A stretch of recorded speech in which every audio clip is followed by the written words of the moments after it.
The Knicks have finally pulled the trigger on the Mikal Bridges trade, and I'm here to break it all down. All that and much more on the Knicks Digest. What's up, guys? It's your boy Dariel. Let's get right into today's video. Yo, the Knicks are finally putting all their chips in, and they're going for the chip next season, baby. Let's go. Okay, so first and foremost, the actual trade itself. So the Knicks get Mikal Bridges, and the Brooklyn Nets, what they received Bojan Bogdanovic, 4 unprotected first-round picks, a protected first-round pick via Bucks, an unprotected pick swap, and a second rounder for the trade for Mikal Bridges. Now, again, a lot of thoughts going through my mind. The first thought that goes through my mind is the potential lineup of next season. So we have a starting five of looking like Jalen Brunson at the 1, Mikal Bridges at the 2. If we resign OG Anunoby, he'll be at the 3. Julius Randle more than likely have to be the 4. And then Isaiah Hartenstein or Mitchell Robinson will be the starting big, depending on what happens with Isaiah Hartenstein. And then we got Josh Hart and Dante DiVincenzo coming off the bench. And OG Anunoby and Mikal Bridges, they're both listed as shooting guard and small forward, so you can interchange both of them. And then my thoughts go to going up against the Boston Celtics. So now we got Mikal Bridges and OG Anunoby. If we're able to resign him, we got those two guarding Jason Tatum and Jaylen Brown, which then leaves the opportunity for Jalen Brunson and Julius Randle to go crazy on the offensive end. Now we don't have to worry. Now we don't have to worry about Julius Randle worrying about him getting tired on the defensive end. And man, I mean, if you look at the rest of the Eastern Conference, like it's for the taking. It is absolutely for the taking. We got Milwaukee Bucks, who Giannis and Dame don't exactly know what the hell they're doing. The chemistry and the camaraderie isn't really there. Now, again, Doc Rivers went on the Bill Simmons podcast, I believe, and he said that Damian Lillard going into last season's training camp was out of shape. So I don't know if he's using that as an excuse or if that's just facts.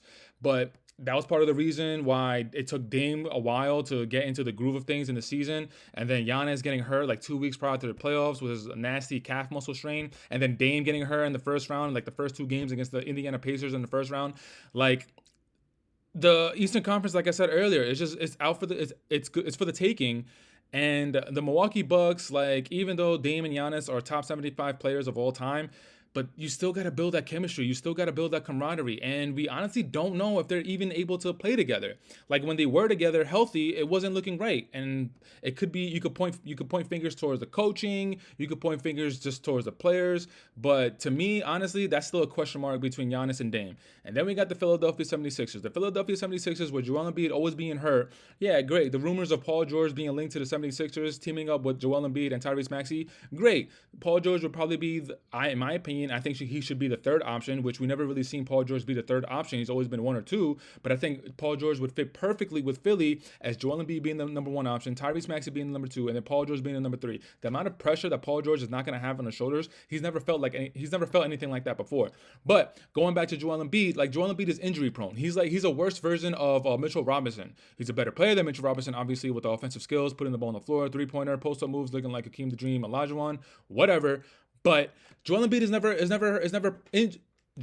never healthy.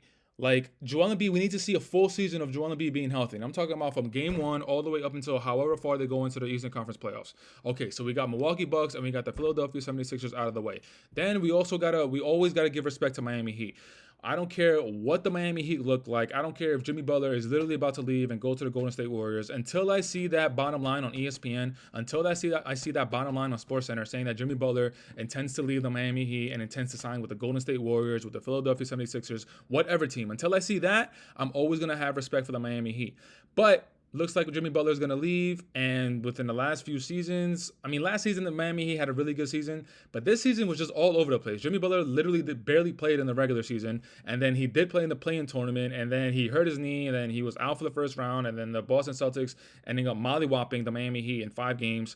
So the Eastern Conference is for the taking. Other than Miami, Milwaukee, and Philly, what other team is out there that we have to worry about? The Orlando Magic, they just have a bunch of young guys. Now, they got their first playoff experience under the belt, and that's great for Paolo Banchero. That's great for Franz Wagner, especially Franz, because Franz just disappeared in the playoffs.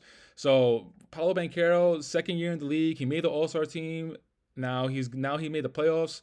Like, the experience that he got for this season is going to bode well for him in the future.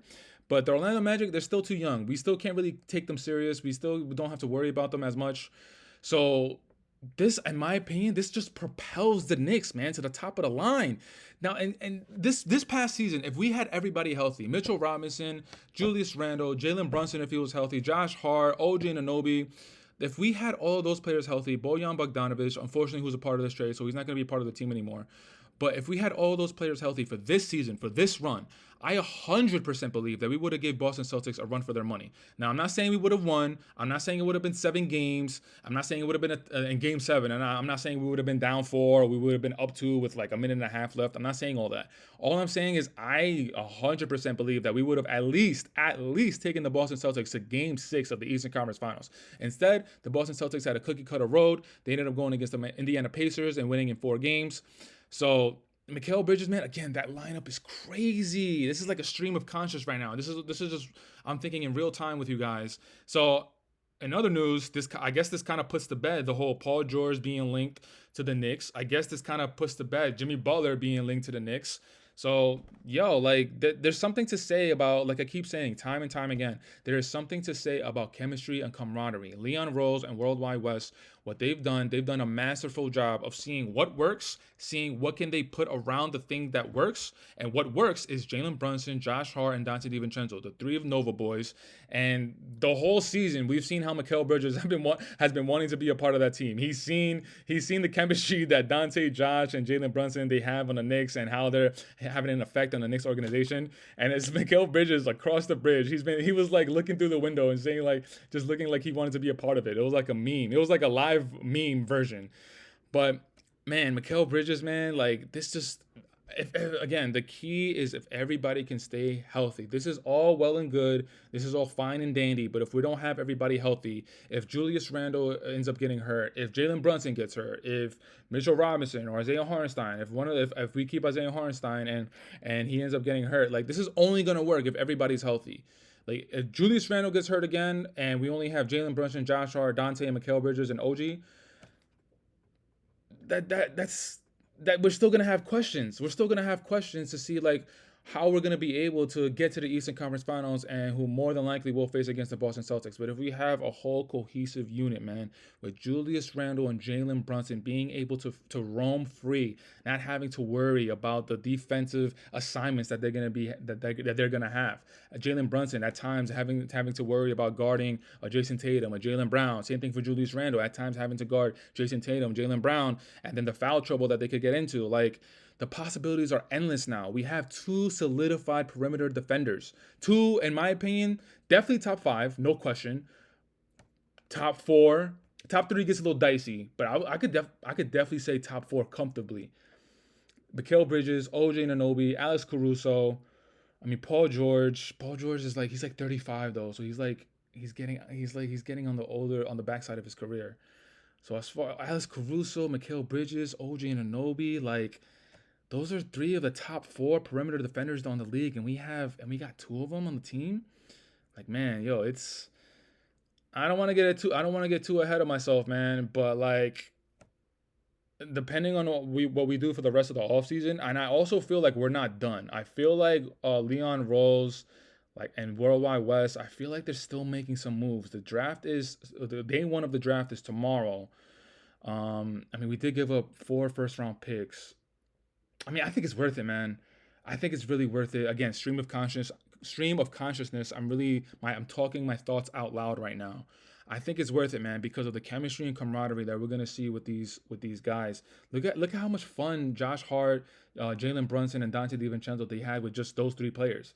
And now you add another Villanova guy, Mikal Bridges. Like, there's something to be said about it, man. And I think this is very interesting. Moving forward with the rest of the NBA organizations, look to see the type of players that they're going to target. Look to see how more patient the teams are going to be with the players that they have. That's just very interesting, man. But, this has been an amazing day in the Knicks history. Now we have a serious opportunity to contend with the Boston Celtics. But until next time, guys, I'll check you on the next video. But until next time, guys, I'll check you on the next video. Peace.